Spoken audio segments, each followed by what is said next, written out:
It is my distinct pleasure to welcome my friend and colleague, Christian Slolinsky. I will say a few words about his academic trajectory, and we will yield the floor to Christian so he can present his most recent and very, very relevant and interesting book entitled Made in Baja, The Lives of Farm Workers and Growers Behind Mexico's Transnational Agricultural Boom. Christian has a PhD in cultural anthropology, UC Santa Barbara, if I remember correctly. And he is the director of the Center for Mexican American Studies at the University of Texas at Arlington. He's also associate professor of sociology and anthropology at the same institution. And he is the editor of the UC Press journal Mexican Studies Estudios Mexicanos, and I have the pleasure of collaborating with him in that space as an associate editor. So it is, again, my pleasure to welcome all of you and to welcome our distinguished presenter, Professor Christian Slolinsky. Christian, the floor is yours. Thank you. Good afternoon. Buenas tardes. First of all, I want to thank Ruben Hernandez de Leon for the kind invitation to share my work with you this afternoon, and to the Center for Mexican Studies at UCLA, as well to Brian Pitts, who's helped to put us together on the Latin American Institute. So I'll be talking about my book, Made in Baja, this afternoon, and I'm gonna, for that purpose, I have a PowerPoint presentation that I'm gonna start, and please let me know if when you can see there. So if you can see it on your screen, is it there? Yes, okay, thank you. So this is a book, a work that studies both the ecological and social impacts of the system of export agriculture in northern Mexico, particularly in Baja California. And we are living in the times of COVID-19, and in that context, the issue about the essential workers, that's those who produce the food that we eat, has become, it's become more visible. So I think that talking about where that food is produced in northern Mexico, particularly fresh produce that we eat and consume here in the States, would be relevant. So to situate first the place where I have done my research, you live in Southern California, in LA, so you probably are familiar with the area. But in any case, the San Quintín Valley is a region that is located about 300 kilometers south of the US-Mexico border. Driving there, it's a beautiful scenery, both when you go to Highway 1, as later after Ensenada, you go to the mountains. It's a very beautiful place. As a matter of fact, I think that many people, UC San Diego, UCLA, on a spring break venture there. This year will be more difficult, but it's a go to Baja, so that is in the way. Let me show you a closer look at which shows the four delegaciones or districts that make the San Quintín Valley from north to south: Punta Colonet, Camalú, Vicente Guerrero, and San Quintín. And what you see in this map are on the left side along the coast are where the population, where people live, the so-called colonias, rural communities that most of the farm workers and other residents in the valley live. And the fact that they are living close to the coast, far away from the sources of water on the mountains on the east part of the region, will become it's relevant as I will show you later in the talk. But that's a close-up of the region where I did my study. This is a system that of transnational agricultural production that developed in the region since the 1980s, and that became with time specialized on the production of fresh produce, particularly tomatoes and berries. Tomatoes dominated since the 1980s through the 2005 or something like that.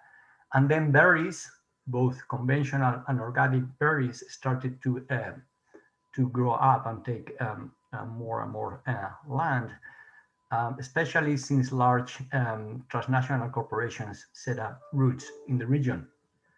That is the case here, as you have on the slide of Driscoll, that company that moved there in 2003. It had started before in Jalisco, but moved in 2003 to produce berries.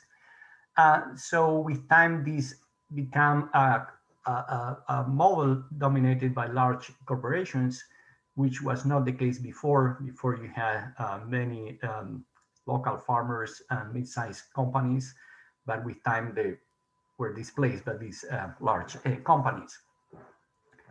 In terms of labor, most workers originally came from some of the poorest areas in Mexico, particularly in southern Mexico. We are talking about the states of Oaxaca, Guerrero, Puebla, lately in Chiapas. And those are indigenous workers who started to come to the region since the late 70s, and then in much larger numbers in the 80s and 90s.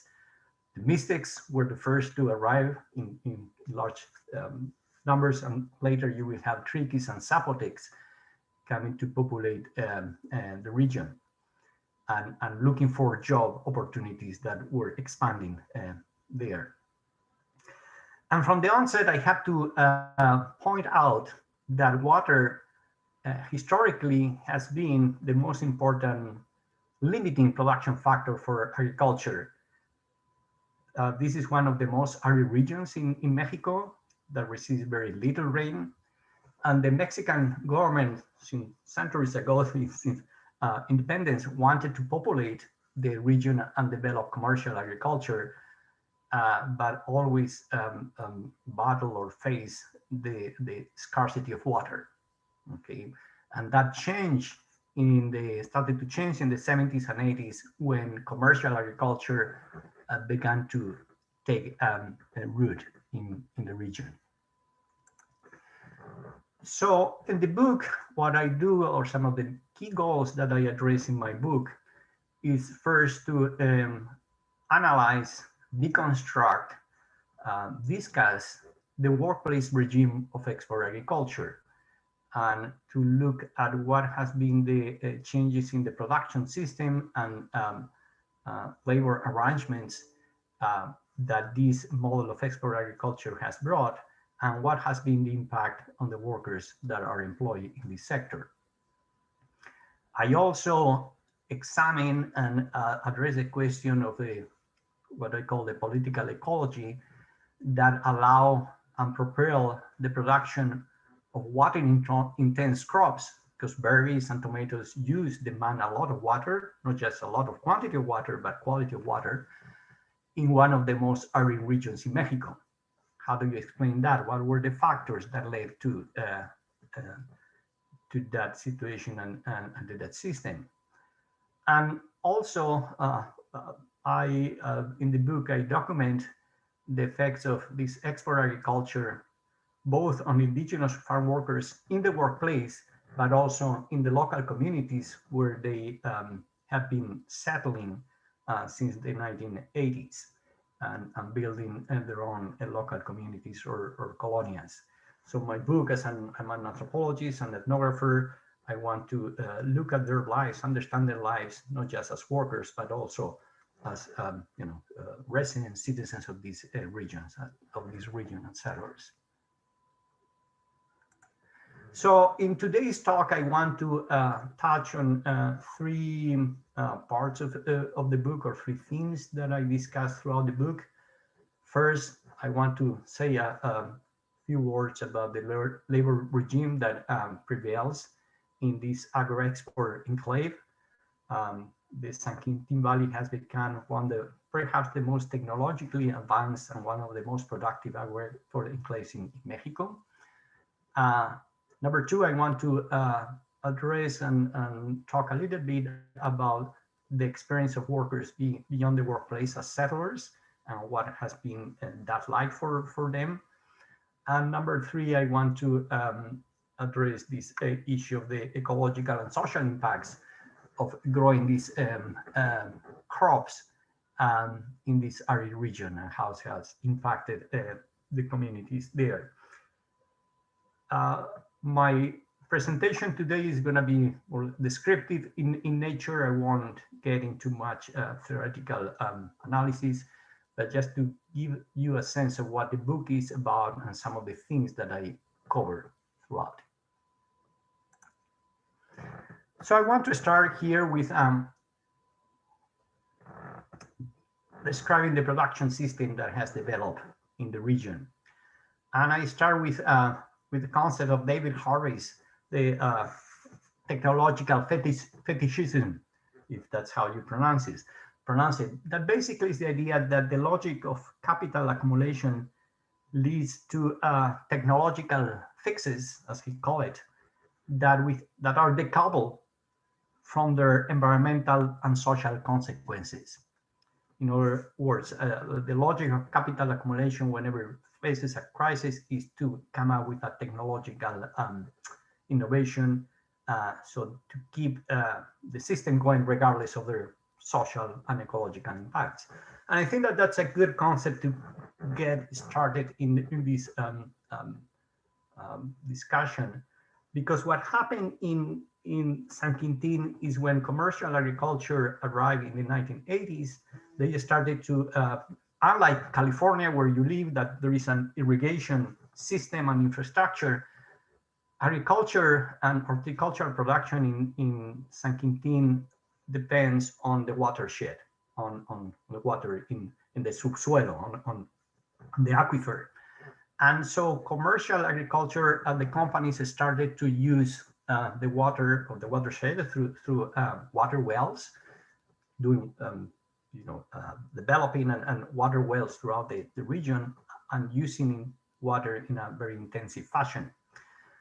And what happened is that in such a way and intensively that by late 90s, the watershed was dramatically depleted.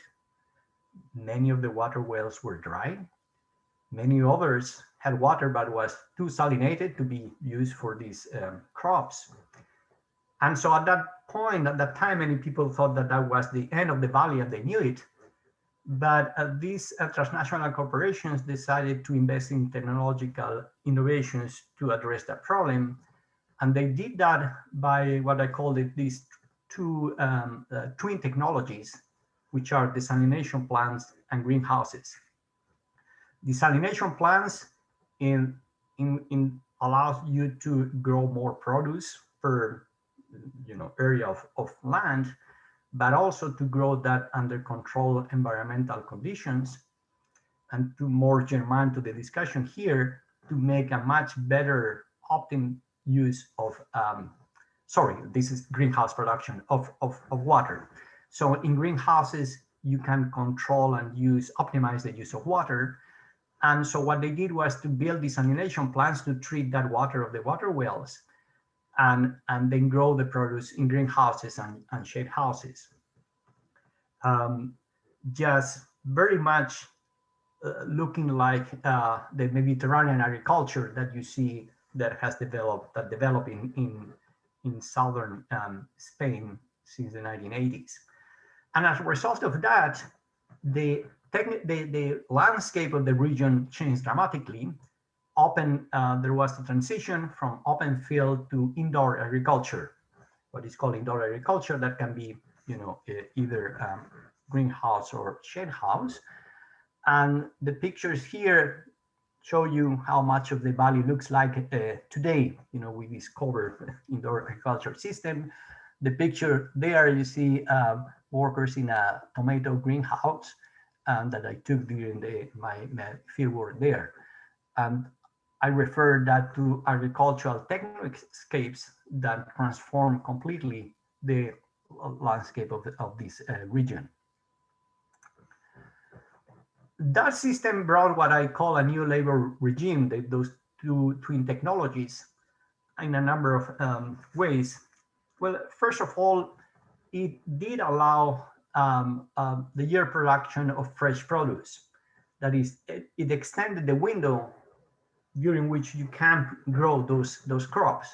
Before then, in open fields, maybe you could there have 7 months or something like that, depending on the season. With this system, many companies now operate, 10, even 11 months a year, producing all sorts of fresh produce. So that increased the productivity of the companies. But also it opened opportunities for workers to have year-round employment or almost year-round employment and settle down on with their families. Before, many of them were migratory workers, going around, and after they ended up in the late summer working in San Quintín, they will go to Sinaloa to similar production. Many of them will cross to the US to be employed in agriculture as farm workers, often as undocumented workers. But with this change and opportunity to have employment almost throughout the year, many of them were able to settle down, and something that they really like, because they could provide more opportunities, for example, for their children to attend a school, and for them was a good thing. But also this new production regime led to what I call a much more strict labor discipline and the intensification of work. Because once the companies start to invest in these very capital intensive technologies, they wanted to be as productive as possible and kind of put pressure on workers to meet their quotas and productivity.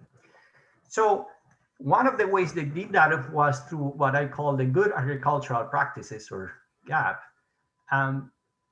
Those are rules that exist not just in Mexico, but also in the US, to regulate sanitation, toxic, pesticide, conditions in the workplace, as well as workers have the personal hygiene and appearance, how they show up at work. And those are important regulations, because without complaint with them, companies cannot export their produce to the US, right? So they started to implement these rules. And when I talk about personal hygiene appearance, they will look at how long the hair could be. Women workers have to comb their hair, the nails, what they couldn't wear any bracelets or anything. So all that was on the name of the hygiene of production.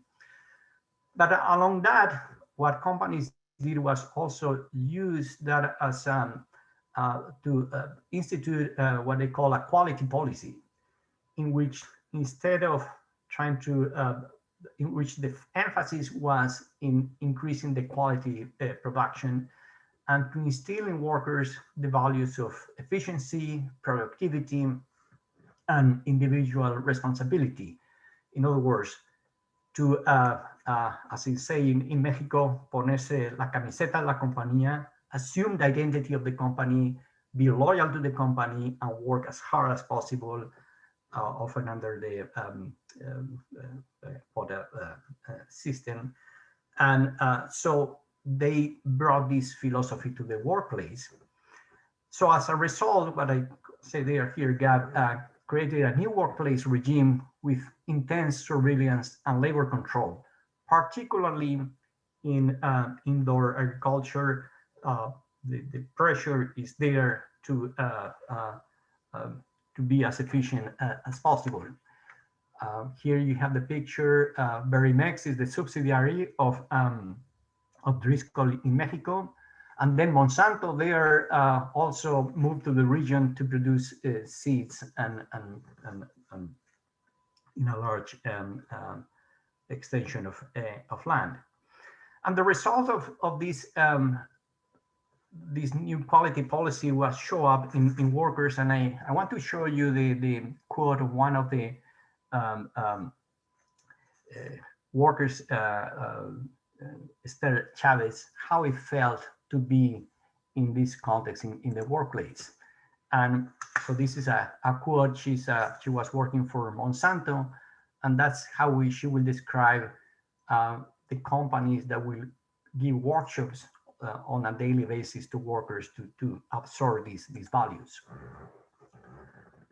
So she said, the supervisors aren't called supervisors anymore, but now we call them our clients. That was the policy. And she said, my duty is to satisfy my client with my work. All this is contained in the quality policy the company teaches us when we are hired. The policy has several goals. The first goal is to deliver our products on time. The second goal is to increase our efficiency or productivity. We need to increase the quality of our work every day we work. Every day when we arrive, she's told me in the morning, they give us a plática, kind of a talk, and they ask us, hey Esther, what is the first objective of the company's philosophy? Sometimes they catch us in a blank and we don't know what to answer. Every third day, they keep repeating these principles, and we have to memorize them. So this is, this quote is to convey a little bit of a sense of how these gap regulations and these quality policies penetrated all the way down in the workplace and shape the experience of workers that were employed with them, putting in, increasing pressure and increasing the intensification of work. And in the book, I describe how that happened. However, or in addition to that, what I do in the book is also describe how workers, after a number of years of this increasingly intensive workplace regime, began to develop different forms of labor resistance to fight back against this kind of ethos that have kind of arrived in the region when these technological changes took place. So in one chapter of the book, I describe different forms in which workers organize to resist or fight back. So what I show, or my argument, is that as war became more intense with time, workers develop forms of labor resistance to confront what they call the carrilla in the workplace. Carrilla meaning always having the supervisors on their backs, telling them to work better and faster, kind of. So I document different forms of resistance. Here are named just two. Plantones, or work stoppages, are very common, and that workers use them. They are company-based, or even work crew in a particular field. At some point, they will stop working and say that demand that either their wages go higher, or that their work task, the amount of work that is required to be paid, piece rate goes down, or any other labor benefits. And they get organized, different work crews, and negotiate to get that done. In addition to that, labor strikes have been also common in the region throughout time. But a major labor strike that probably many of you might remember took place in 2015 when thousands of farm workers in San Quintín decided to stop working. They closed the Highway 1 that is used to transport the produce from Baja to all the way to the US through the border. And many of the companies had to stop working, and they decided that they wanted to have a negotiation directly with the growers and the state representatives to improve working and living conditions in San Quintín. That was in 2015, and that caught the attention of the media, not just in Mexico, but also in here in the US. In California, there were LA Times news about it, editorials wrote about it. The New York Times also had a story there. Even it was even captured in Europe. So that was a major labor strike in 2015. And one of the major demands of workers, in addition to have better wages and working conditions and less pressure in the workplace, was the ability to develop their own labor unions. And particularly, they were fed up and very tired of what in Mexico is called sindicatos charros, corporate unions or white unions, that for decades, that since the 1980s, the two more powerful are the CTM and the CROM. These labor unions, with the back of the government, were signing collective contracts between the growers' associations and the unions without any knowledge or involvement of workers. And so workers were involuntarily not even knowing part of the union, and they were not part or consulted whatsoever for these collective contracts. So one of the major demands in the labor strike of 2015 was to have the right to form their own independent unions. And that was led by what is called the Alianza, that brought together many of the leaders, labor leaders in the region. And after negotiating with the growers associations, with some of the most important companies, transnational companies there, and the government, they were finally able to gain the right and form two independent labor unions. And one of them, what I did was they started to develop connections, transnational connections with other independent unions in the US, some in California and others in Oregon and Washington, where many of these indigenous workers or their families do work. One example is Familias Unidas por la Justicia in Washington. So they started to compare labor conditions, wages, and everything, and to organize. And that was, brought a lot of fresh air and innovation to the labor movement in San Quintín.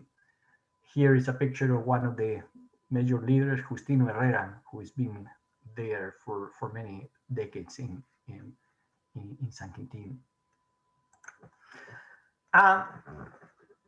In the book, like I say, I not only study workers in the workplace, but I want to, I kind of reflect, document their lives beyond there as settlers.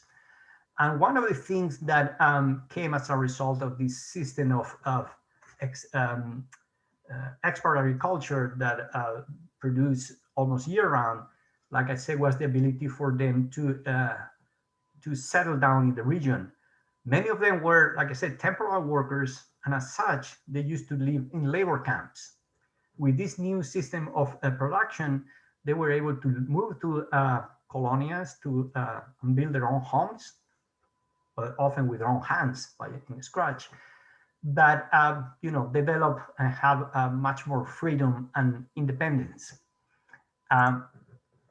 So that's what I document in one chapter of the book is how, as workers move from labor camps to colonias, they gain that residential emancipation, that freedom.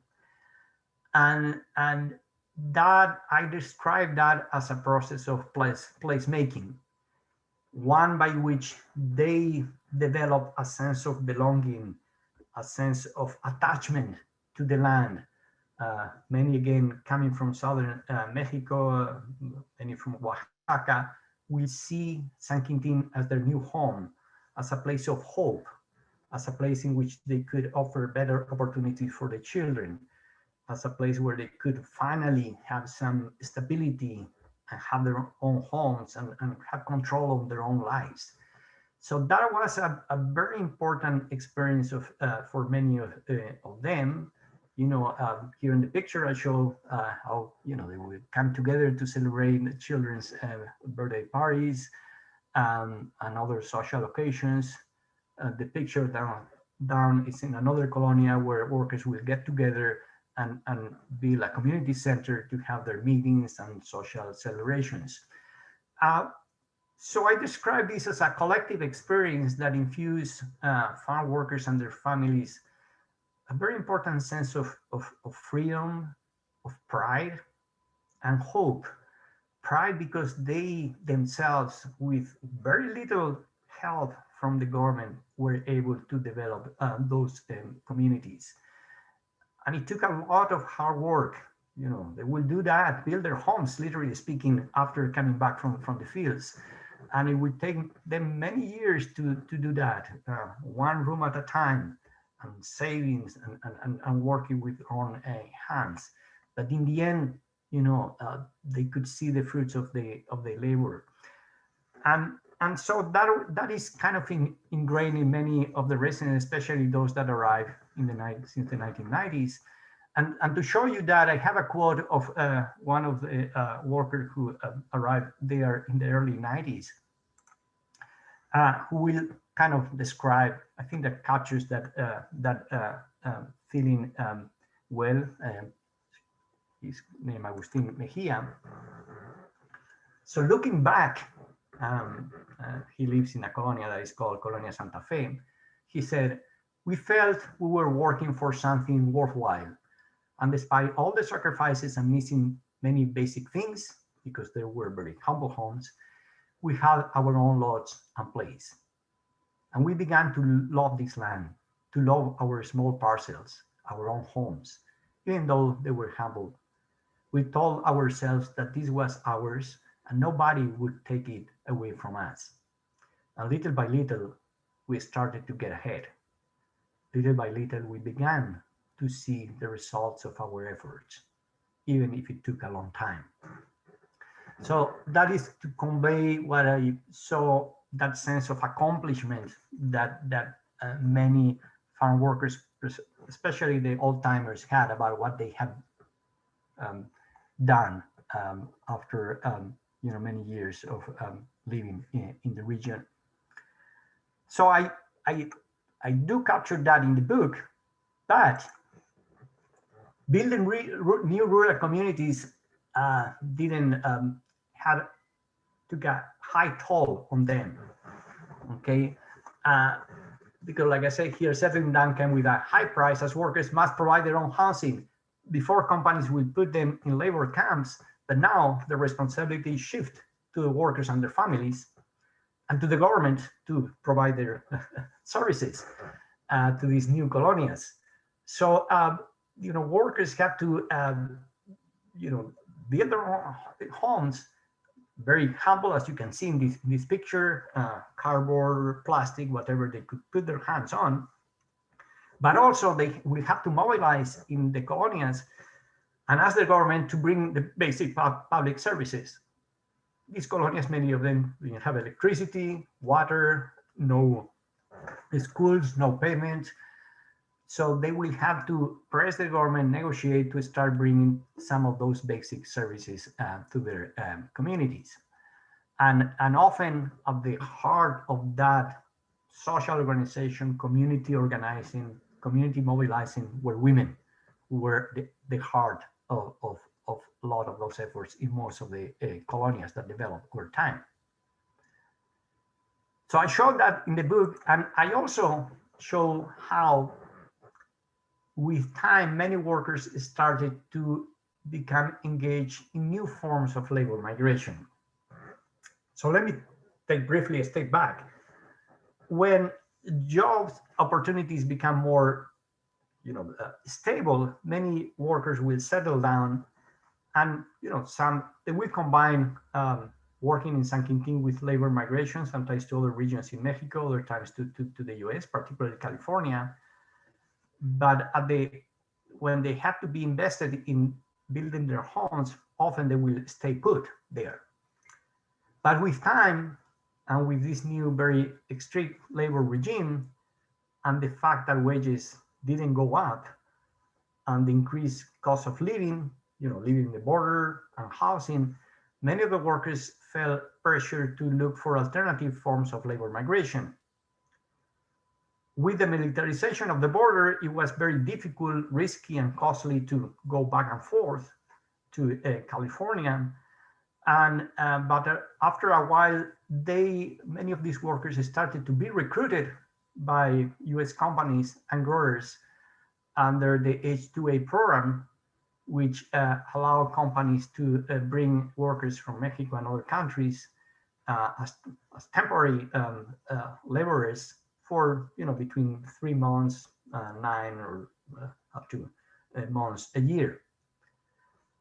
And having these workers develop a lot, being trained in these new production technologies that are very similar to what is used in California, Oregon, and Washington, because many of the companies are the same, they become good targets for these labor recruiters, and that will come to the region and bring them, because not only they were very good workers, but also they have their homes and their families, so they pose low risk of staying in the US as undocumented workers. So here you have a picture of one of the companies, the first one that opened an office there in 2007, Sierra Cascade Nursery, that grows berries and other produce in Northern California. That was one of the first ones. And today there are at least 3 or 4 companies that have offices there year-round or others part of the year to recruit workers. So with time, what happened is that San Quintín not only became specialized in the production of fresh produce to export those produce, but also to export the very workers that produce them as temporal under this temporal program.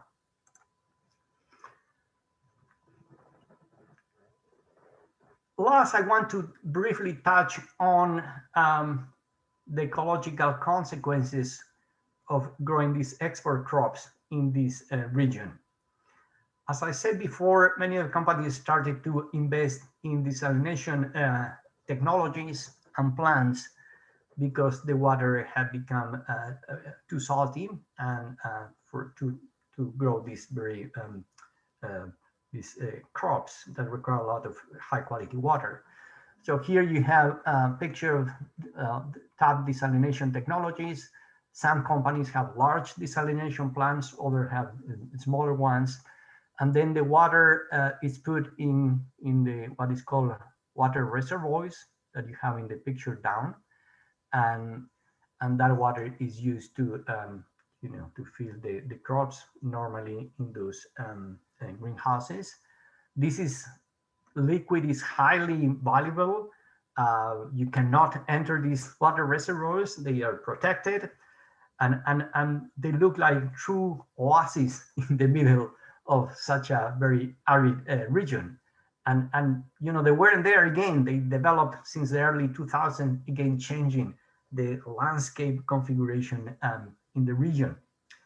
But what I document in the book is that this system brought or increased water inequality in the region. So it fostered new forms of inequality, which I document is differential access to water. because agricultural companies were able to increasingly rely and invest in these technologies. But the workers, the colonies where workers live, wouldn't have access to this water.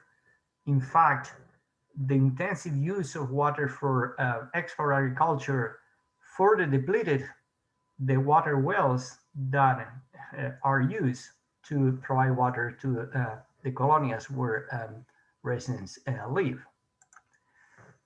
So, this is what I call agricultural waterscapes. That's another, picture I took in the field of this process, how the water comes there, and then producing kind of river look, things there. Really amazing seeing this in such an arid region. So this is what they have, and I contrast. I want to show you this very what I call the inequity in how water is used and distributed in the region. So this is, well, it's in Spanish, the volume of extraction of water and on the different uses. So if you see on the left, on the green, agriculture absorbs more than 93% of the water in the region. And only about 6% is used to provide water to the about 100,000 people who live in the San Quintín Valley. Okay, so that shows you the inequity and the distribution of this very limited, scarce resource. But I also want you to take a look to this other picture of the region, and you will see that the green dots are the water wells that are mostly used for agriculture. Okay, and the red are the water wells that are used for provide water to residents.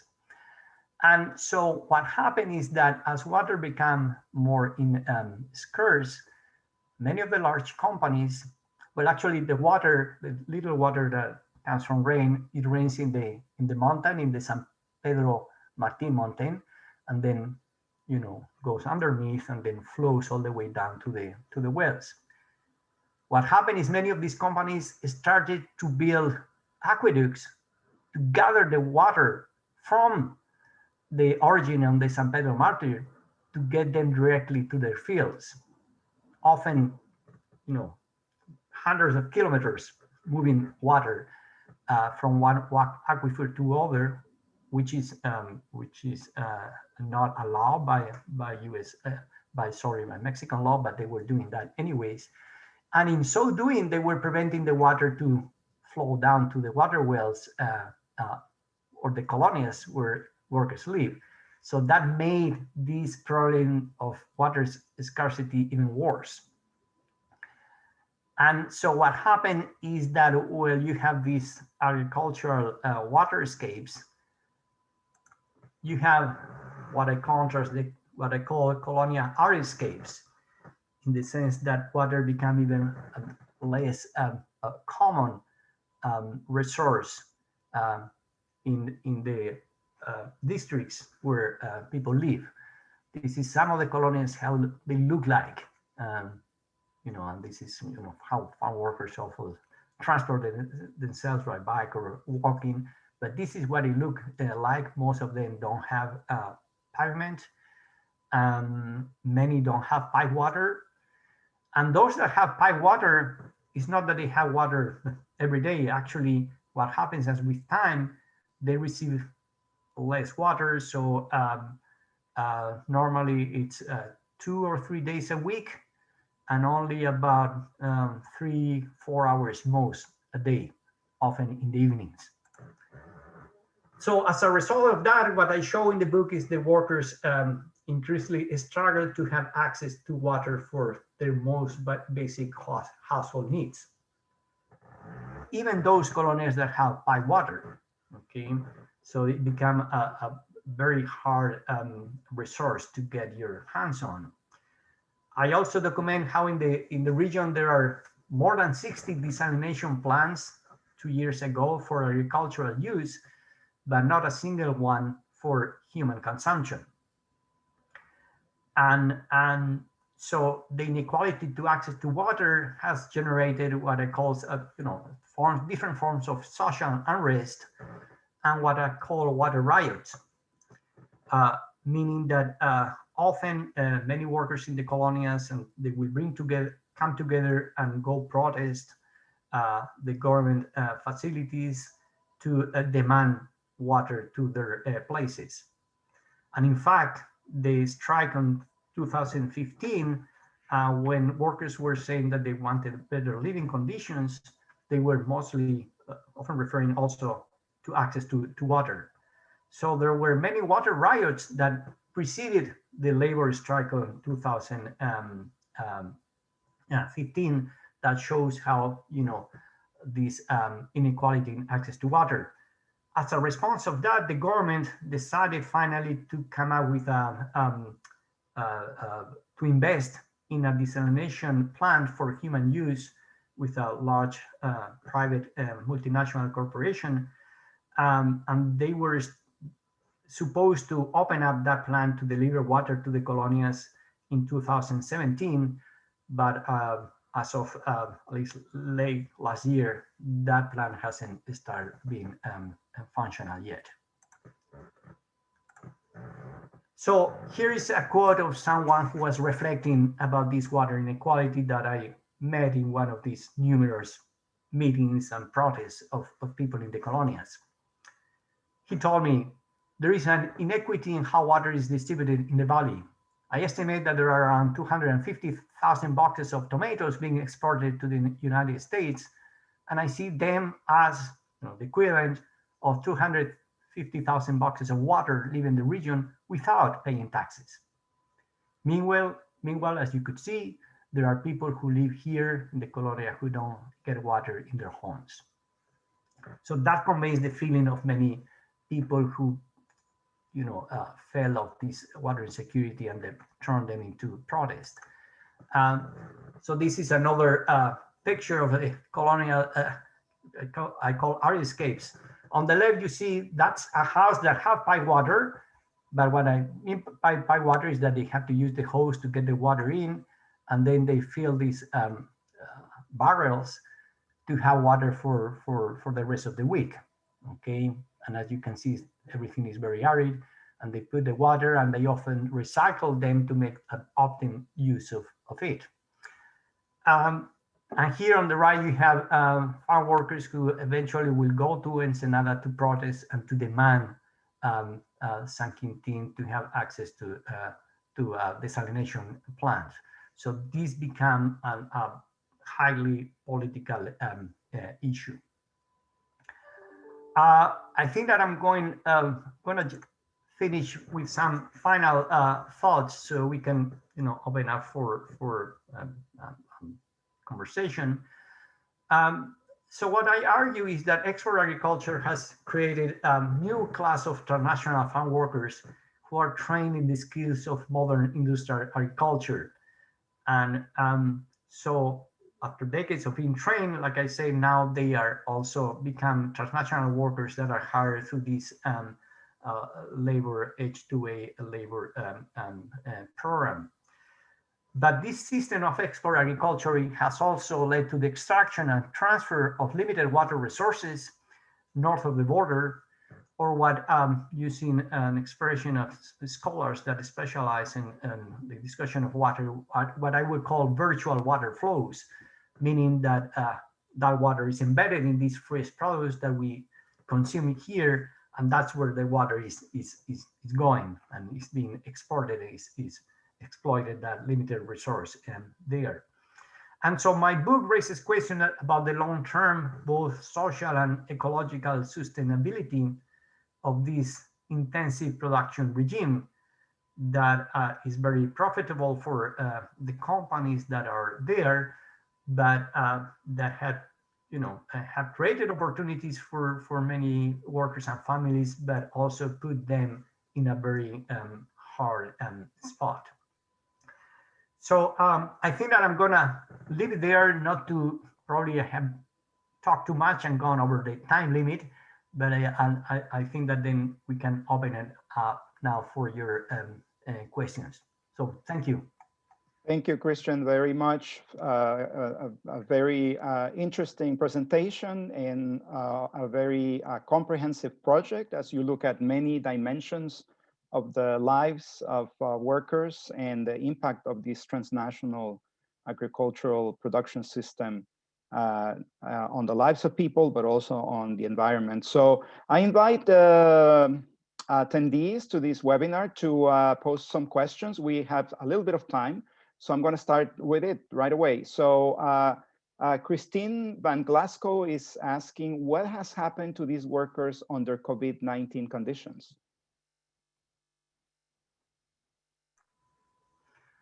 Thank you. Great question. They've been badly affected. So what happened is that when COVID started to spread in the region, well, I haven't been there, so then my information comes through the communication with the workers that I know. So at some point, many of the companies closed down, but later reopened, and workers started to get infected. And the problem is that there is no, sufficient hospitals or health infrastructure. So they had to be transported to Ensenada and other places. Many people have died or have get infected, and that is even though I haven't studied that, but there is evidence somewhere else in the U.S. at least in New York that infection in greenhouses is particularly high. There is one case in the state of New York where workers, there were more than 300 workers that were employed in these large indoor facilities that got infected. So things are pretty hard right now for the farm workers there, and the prospects for them to get their vaccines are right now are not great. Thank you, Christian. Fernando Torres Gil from UCLA asks, ultimately, do the benefits, work, new industries, new skills outweigh the costs you describe? What's to keep these transnational companies from leaving the region entirely?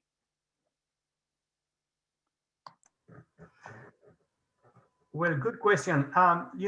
First of all, these especially transnational corporations, when they invest large sums of money, is because they are not planning to leave anytime soon. They make plans, in the long term.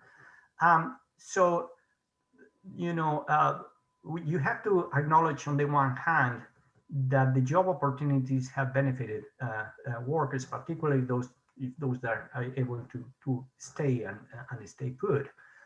But on the other hand, there are many things that need to be improved and work out in terms of wages. Number two, in terms of labor conditions. Number three, in terms of affiliation to the Seguro Social, so that workers have access to health insurance.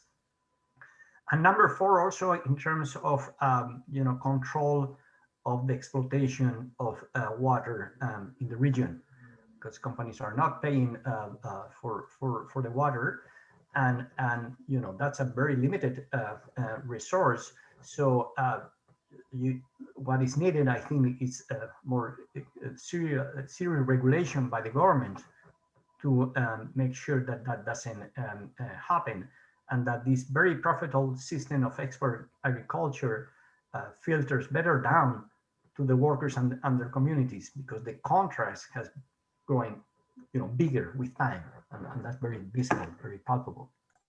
It seems that you have at least partially answered our next question, which comes from Oscar Contreras, who's a PhD student here at UCLA in sociology, who asks, how are the local and federal governments regulating the use of water by these companies? Well, it's good to hear from Oscar Contreras. I know him So good question. One of the changes, major changes that took place that I haven't addressed here is that San Quintín finally, after many years of mobilization, has become un municipio independiente, independent municipality, the last one in Baja California, and was approved, I think, last year. And you know, things are still have to be worked out, but it will become an independent municipality.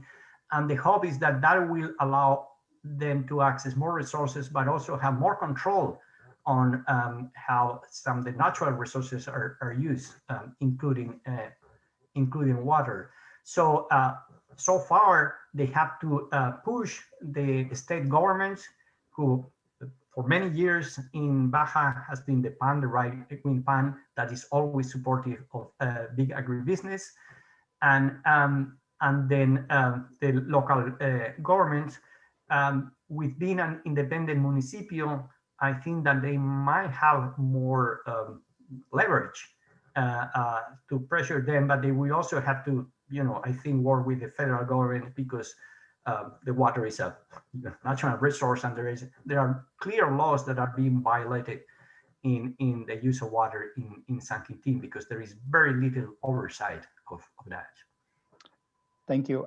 Philip Martin, our colleague at UC Davis, a labor economist who's a student, a scholar of the H-2A program, asks, do you think that many of the H-2A workers would elect to apply for immigrant visas? If the Farm Worker Modernization Act is enacted, it would allow H-2As to eventually become immigrants.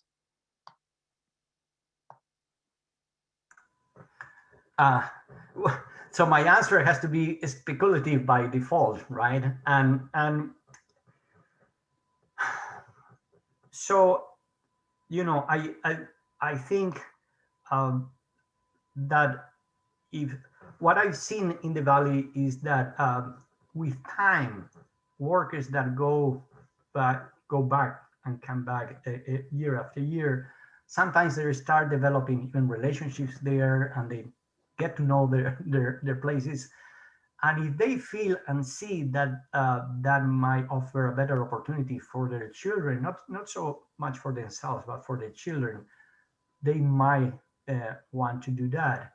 I have seen, for example, workers that once they become start going back, they are able to you know, bring, or the company will recruit also their relatives or children, and with time you could see that happening. On the other hand, you have many of them that have already investments in San Quintín, that use the money that they earn to build better houses, and also to invest in independent businesses, so they can leave agriculture altogether. And so for them, the option might not be to migrate on a, you know, long-term basis to the US. So it's going to be interesting to see how it plays, particularly if the opportunities for these temporal workers, H-2As and H-2B, the program expand in terms of numbers here in the US. Thank you. Sorry, I can be more concrete. Of course. Peter Reich, who's a colleague at the School of Law here at UCLA, says or writes, excellent presentation. Are there differences between labor conditions and ecological impacts on ejido versus non-ejido land? For example, does it make a difference if an ejido is exercising some control?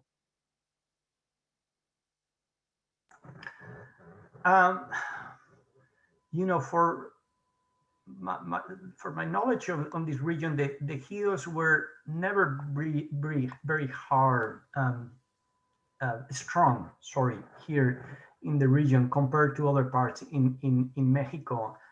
And in fact, many of the ejidos that were formed to develop agriculture were able later to, especially after the agrarian reform in 92, to reclassify their lands, because there wasn't enough water for agriculture. For many of the ejidos argue the federal government, you know, let's reclassify this land so we can parcel out and provide land for workers to live, because we can't grow anything there.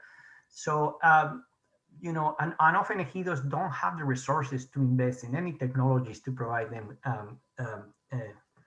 water. So what I have seen, this is something very recent over the past year and a half, some of those ejidos that were really struggling to provide means to the families that live there have established agreements with companies to rent their water wells, or to, you know, the water, so they can, the companies can open up fields of production there. So that's how they are doing, because they, you know, the ejidatarios don't have the means, and the aid from the government for them is very limited. In fact, something that I show in the book is that a lot of the programs in Mexico that provide resources for technological developments ended up in the hands of very large companies, rather than you know, independent growers and mid-sized farmers. And that's what happened. Thank you. Maria Elena Ramos Tovar, who's a colleague, a professor at the Universidad Autónoma de Nuevo León, asked, if binational union organization is taking place, as you mentioned, how are the owners and governments reacting to or against that form of binational organization?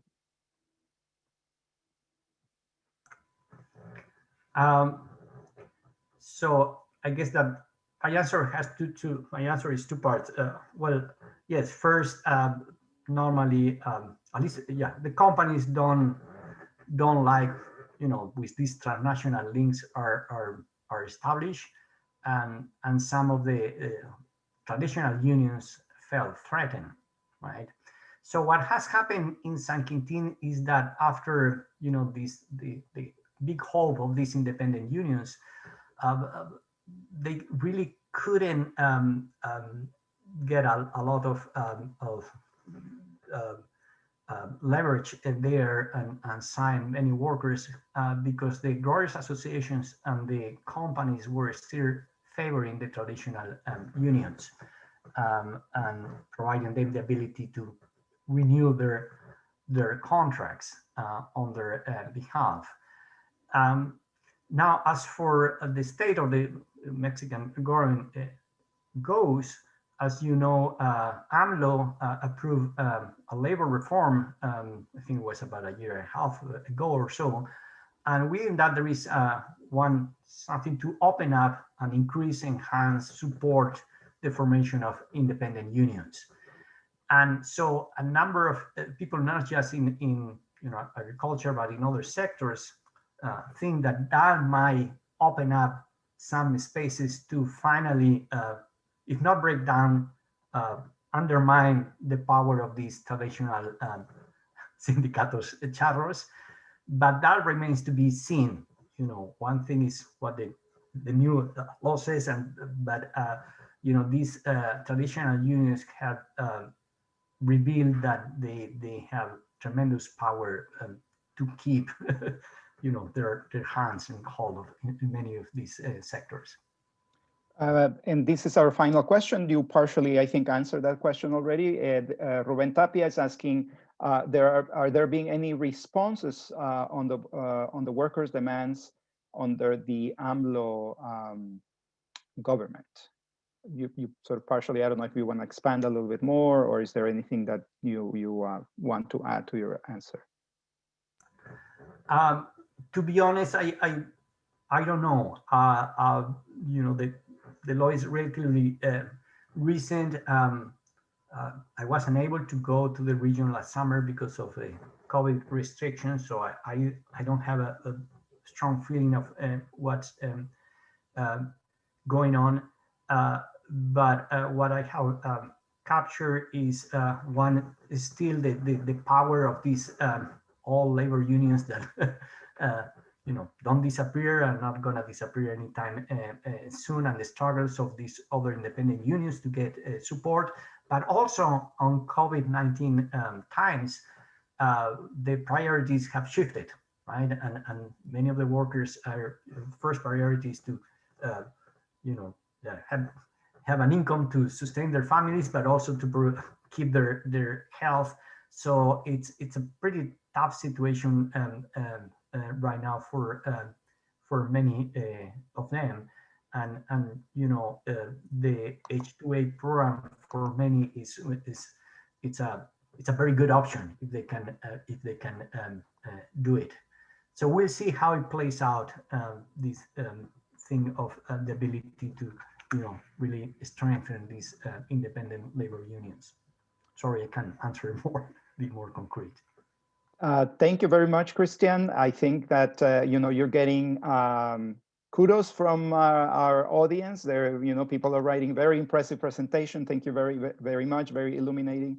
And I guess this is an opportunity to invite our audience to actually go and get Christian's book and take a look. Made in Baja is published by UC Press. Christian, you want to add something to that? Yes, very shortly. Well, thank you everybody for your time and attention. I know that these virtual presentations can be tired, but I want to show this. This is the book, and I want you to know that if you buy the book, the royalties or whatever they are called, I set them so they will to set a fund for scholarships for the children of farm workers. A number of them, because of settlement, they can go to school, but if they want to continue, and some of them want to go to college, they don't have the support. So a scholarship is set up to do that. And so, you know, if you buy the book, you know that that's where your part of your money will go. And sorry for the ad, for the promotion. That's an excellent commercial. And on that note, I want to thank you, Christian, again for your wonderful presentation, very illuminating and comprehensive. And I want to thank Brian Pitts, who's our Assistant Director of the Latin American Institute, and is always here supporting with all the tech issues, the transmission on Facebook Live. And this is the last event of the winter quarter for us. We will begin the spring quarter promptly, just in a few days, with another event on farm workers.